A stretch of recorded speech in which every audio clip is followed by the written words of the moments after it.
The Nigerian government in 2019 ordered the closure of land borders with the aim of combating smuggling of rice and other commodities and bolster domestic agriculture. Just in December 2020, the siege was lifted and the president ordered a reopening. It is against this backdrop that I welcome you to the first edition of Let's Talk in 2021 on the network. I am Olujoke Mosako. The topic is border reopening, its effect on economy.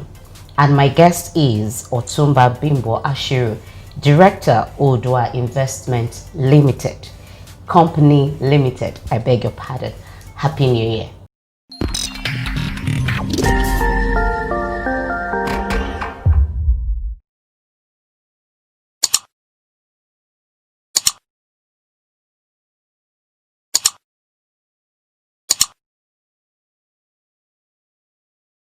Thank you so much for coming on the show today. It's really a great privilege to have you. Thank you once again and Happy New Year to you.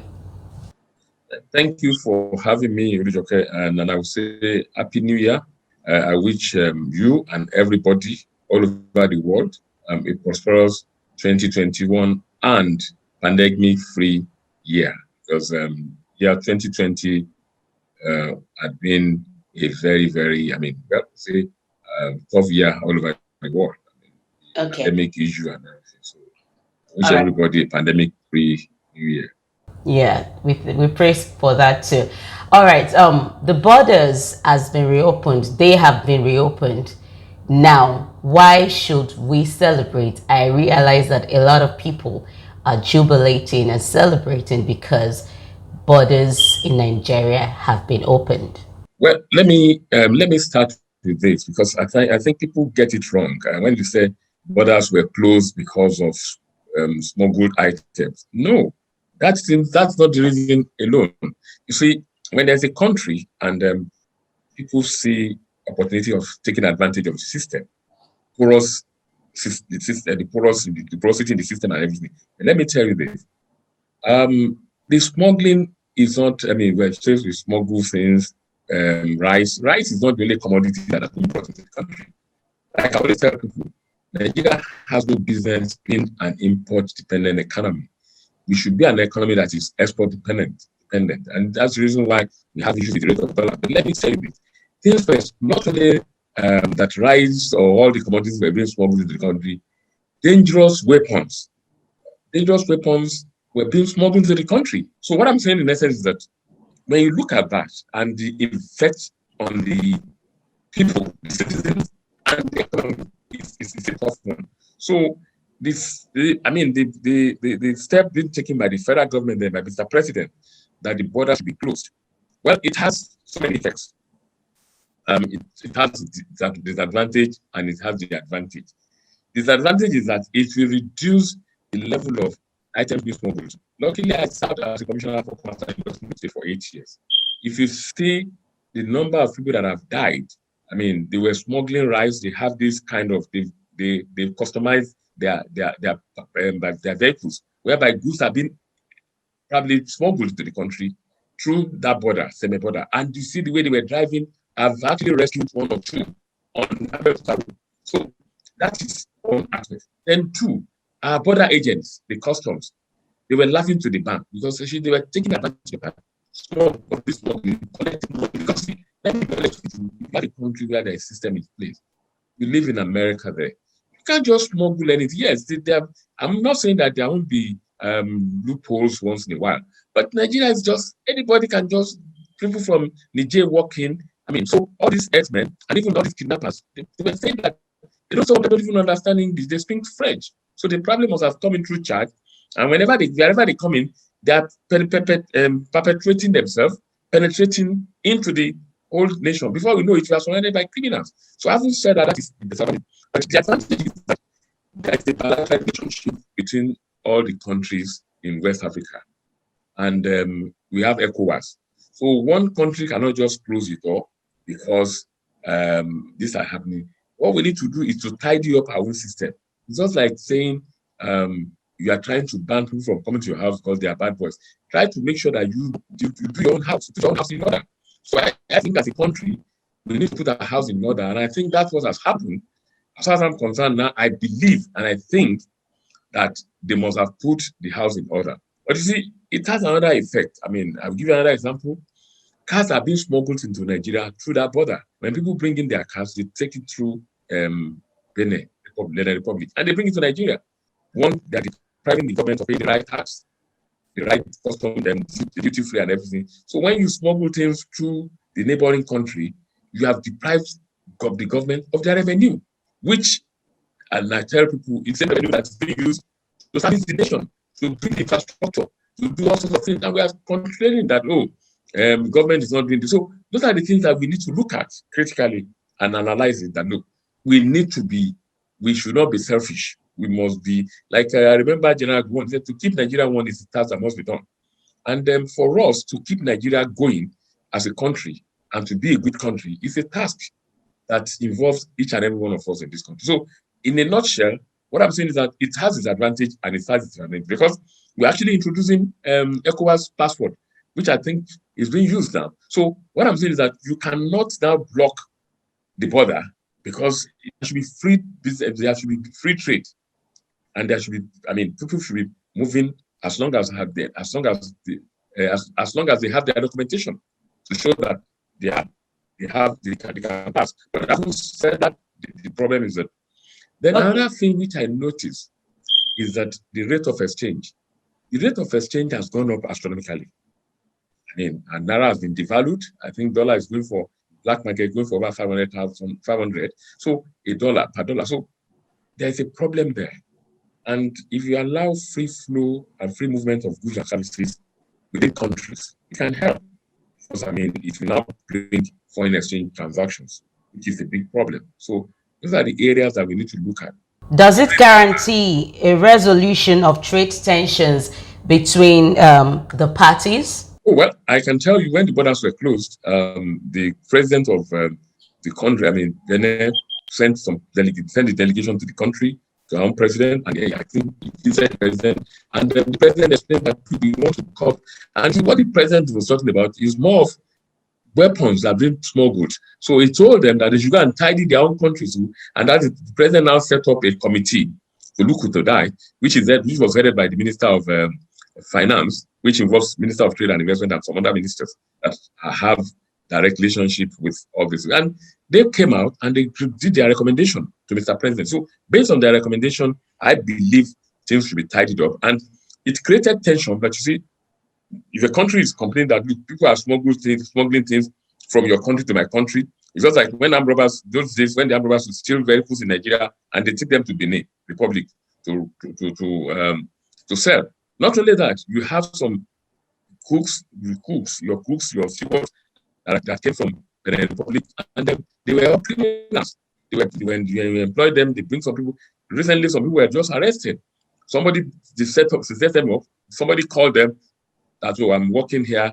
I have my gas things to be stolen. And they went there, but they were all apprehended. So what I'm saying in essence is that the president of the other countries must know that they need to tidy up their own areas so that they don't allow smuggling from them, smuggling of bad things from other countries to pass through Nigeria. So once they tidy up their own, and I'm sure for those countries, they must have actually tightened up their own end. So it will create tension, but unfortunately, Nigeria is bigger than them. So, and it's even larger than most of those. They are small countries.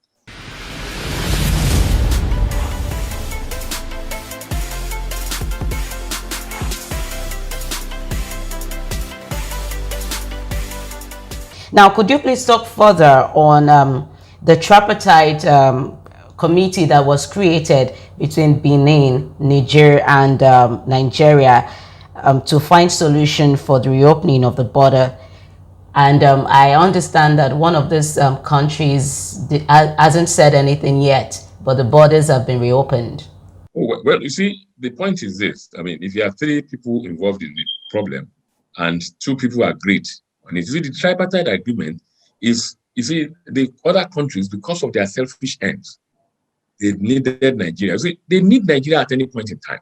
Because Nigeria is one of the areas whereby, you see, there are a lot of opportunities in Nigeria. So, and most of those things that, what is their population? How many people can buy those cars and everything? So they want Nigeria. Nigeria is like, you see, I keep on telling you, they shouldn't make Nigeria a dumping ground. But having said that, yes, there was a tripartite agreement between them. And I think the president of Niger, or Benin, I can't remember which of them, has not said anything. But they've sent delegations and they've agreed. It's not that they've not said anything.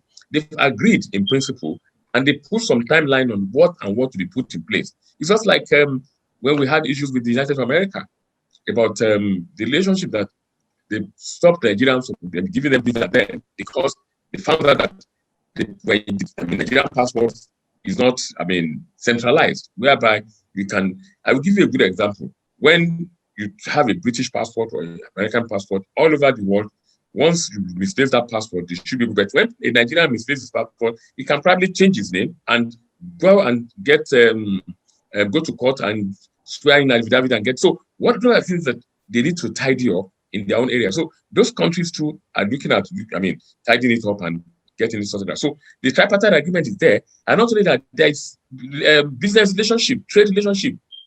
So they have so many bilateral agreements, and that's why they have ECOWAS. It is just a way to call, because if it was not called, Nigeria will become, I don't pray for Somalia, I don't pray for Somalia, because they just start bringing in all sorts of ammunition into the country.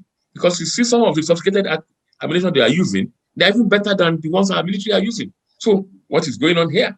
So some people are actually sponsoring them. So what I'm saying is that the terrorists are being sponsored by some foreign countries, and they are smuggling those things through all those neighboring countries into the country, into Nigeria. So those are the areas we are looking at. The issue of smuggling rice, blah, blah, blah, it's minute. That one is not a major issue. The major issue is ammunitions are being brought into the country and they cannot be accounted for, which is even dangerous. So that means an average Nigeria is not safe in his country, in this our country. So that is very key. Wow. So what do you have to say to the people who think that the decision to reopen borders reflects a failure on the part of the government to uphold protectionist measures undertaken in recent years? Okay, let me tell you this. Like I was mentioning to someone, when you are selfish about things, you don't look at the other side of the situation. You are thinking about yourself. I can tell you that the people that are living around the border, their primary business around the borders, from my own experience doing government and the old area, and their primary business is smuggling. So you can imagine when you are doing that and somebody stopped that just one night, your source of income has been eroded immediately. So, probably that's the reason why robbery, kidnapping is so rampant around that area too. So the point here is that government on its own side have to do their own. Then our people have to do their own, because if you encourage smuggling and encourage all sorts of things because you are making money, then you are not thinking about the future. You are not proactive. You are not forward-looking. So the point is that how do we reduce that? So my own point is that, yes, I understand what it will create problem, and it created problems for some of this country. But at the same time, government too, as they have to look at it and tidy it up. As far as I'm concerned, I don't think all the loose ends have been tidied up. I don't think so. But there was so much pressure on Mr. President that he should open the border, and it has been opened now. Let's see what happened this year, how it will work out. But the point is that I remember the former president Olusegun Obasanjo. Yes, he closed the border for 3 months, and those 3 months, all the countries were coming over to beg, because that's when they had this armed robber coming in to Nigeria, taking things out. Because you see, when things are happening like that, it says a lot about the leader of the country. So it clearly shows that our security system is at all the means. Because if you have a good security system, you can't come into any country. Because you don't even know what they have. So for you to have the effrontery to drive into the country, and you're not Nigerian, and rob as many as 10 cars, and I was nearly, I would have been a victim too, because I was attacked too. They shot at my vehicle. But luckily for me, I thank God, I was able to escape them. And on that day, I was told that about 20 vehicles were robbed and taken out of the country. So that's what I'm saying, that we need to look at that. And we need to tidy up, like you rightly said, our government, what are we doing? What are they doing? Our border security must be tightened and it must be well equipped. Because if you don't equip the security people, you keep on having problems. That is another key area you need to look at. Okay, in other words, it's not as if the president wants to reopen the borders. It's just because of the pressures. Because the next question I was going to ask you was, why reopen the border if the essence of closing it in the first place was to combat smuggling? What changed? Okay, I will tell you this. Immediately the border was closed and there was so much pressure on Mr. President to reopen the border. He set up that committee, which I mentioned earlier. And the committee met and they wrote their report. And I guess in their report is that, well, the border should be reopened, and they set so many measures to be put in place. So by now, I believe that those measures should be in place. So let's see how year 2021 will unfold. But let me tell you this, because of the pandemic, I mean, you see what happened, the COVID-19 thing, it slowed down businesses, it affects so many things. Another thing is that, assuming our borders were not closed, you can imagine the number of people that will have entered this country and probably penetrated us with this so-called COVID, the virus. Let me tell you, the first case of COVID was an Italian that came to this country, and he went to Inewekuru. He went for meetings and everything. So, and that was the first case we had in Nigeria. So you can imagine if the border had been opened during this pandemic period. I mean, I don't know what we'll be saying as a country. So I've been very disastrous, because I know that, I mean, people still don't know. They don't still believe that this thing is real. They assume that it's the sickness of the rich people and that. No, it isn't. Anybody can be infected with the virus. So we need to be careful. Okay. Now, you in the beginning, you were actually talking about the effects and all of the closure and reopening of border. Now, for every decision, there is a consequence. As a financial expert with a golden record in governance, what are the economic backlash Nigeria got from closing the land borders? When the balance of trade, and there's no free movement of trade, goods and services, there's no free movement, then no one is an island. You need other areas to survive. I will tell you this. Part of the measures that have affected us is our exchange rate. It has affected our exchange rate. And secondly, if you look at what the kind of business, yes, people said they are smuggling rice into the country. Why wouldn't they smuggle rice when the rice that have been produced there cannot meet the demands of our people? So what we need to do is to focus on agriculture. Agriculture that will lead into industrialization. How? We must be able to grow, we must be able to process. And if we cannot do that as a country, it will affect our business. So if you close the border and some goods, because let me be honest with you, some of the goods and services that are supposed to come in that are not banned items, that are not smuggled items, they will be able to come in, because all our land borders were closed. And you don't forget that it's easier. There was even a time our port here was congested because of that. It has economic impact, because some of those vehicles will go back. I happen to have something in one of the containers that, because there was no space, they diverted the vessel back to Cotonou and later came back. You can imagine those days lost. Not only that, some are diverted to Port Harcourt. How would they bring those things back to Lagos? So the point is that it will affect our exchange rate. I can be honest with you that it will affect our exchange rate, and not only that it will affect our exchange rate, it will affect employment. It will affect employment, because some of the people that have employed, people that are coming in, people that are bringing in goods. If let's say you employed about 20 people, when goods are not coming in, you have to reduce your staff. So two, we are increasing the number of armed robbers on the street, kidnappers on the street, because I do person is the devil's workshop. So we need to look at those ones.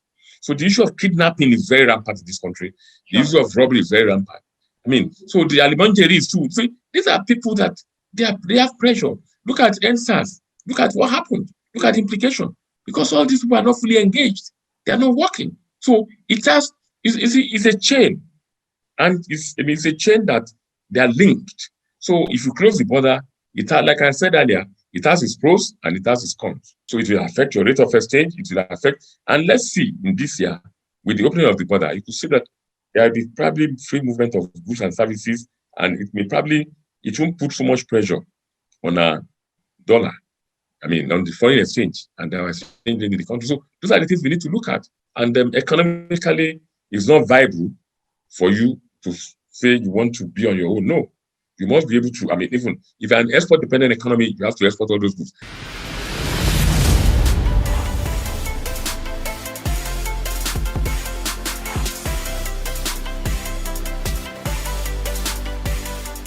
So what are your expectations in 2021 as regards the generality of Nigeria, the government, the people, and even as the borders have been opened? I will deviate a bit. The COVID, the pandemic that is all over the world will affect so many things. The prayer is that by the grace of Almighty God, by the first quarter, if this thing reduces, I mean, luckily there's vaccine that they're now taking, and let's see the effect of that. I mean, this is the first time in the history, probably, that I've been alive, that something will come in and there is no cure to it. None of this. I mean, everybody's just doing try and error. This vaccine is probably 90%, but it will not probably prevent you from having it. So it boosts your immune system. So the point is that if you can't look at the economy, you have to look at the economy vis-a-vis the environmental factor. Going forward in this year, 2021, we are looking forward for an improved economy. We are looking forward for an improved exchange rate. We are looking forward to employment, gainful employment for people, because we have so many graduates that are unemployed. And don't forget that the youths, they make over 30% of our population. So there's a problem in that. So those are the areas we need to look at. And I can tell you, it's still very dicey, it's still very hazy because of the whole situations all over the world. So these are the things I just read today now, that America, if you are flying from Britain to America, you must do your COVID test and it must be negative before the airlines can pick. And if you are leaving London to Nigeria, you must do your COVID test and it must be negative before the airline can pick you. Then you have even need to go into Nigeria's portal to register all those things, pay 50,000 naira to be able to do it 7 days after you get to Nigeria. So these are the areas, and it's still not confirmed yet. We're planning actually to stop flights from UK. So what I'm saying is that this is a chain, like I said earlier. So even with the closing of the border or opening of the border, to me, it doesn't really make too much difference now because of the pandemic situation all over the world. But opening the border now will help, but I think now things should not be smuggled into the country. They must be able to be processed. But you see, the point is that, President Trump did put the fence around Mexican area, high fence. Maybe we'll do that in Nigeria, because I'll be honest with you, Nigerians, our border and some of the towns in Nigeria, some places, if you build your house, your head, you sleep in your room is in Benin Republic, and your sitting room is in Nigeria. So the closeness is there. So people will always walk and smuggle those things around that area. So I hope and I believe that if things work out the way it should be, it should reduce the smuggling of things, and it should help us economically too, so that the right goods that has been approved, as normally processed and everything, will come into the country with the right documentation. So with that, things will work out well. And the issue of the border closing we need to do proper monitoring. If people are still smuggling arms and ammunition into the country, then there's a problem. So we need to look at that and we need to balance that. So we need to strengthen the security at our borders. That's very key. Thank you so much, sir. It's been wonderful having you on the program, and thank you for being the first guest in 2021. And You're welcome. Okay, and to you out there, thank you too for being part of the show. Thank you for a wonderful 2020, and thank you for a beautiful 2021. Always stay tuned and watch Let's Talk and other things that we have for you. Until next time, I remain Olujo Kemosaku. Bye for now.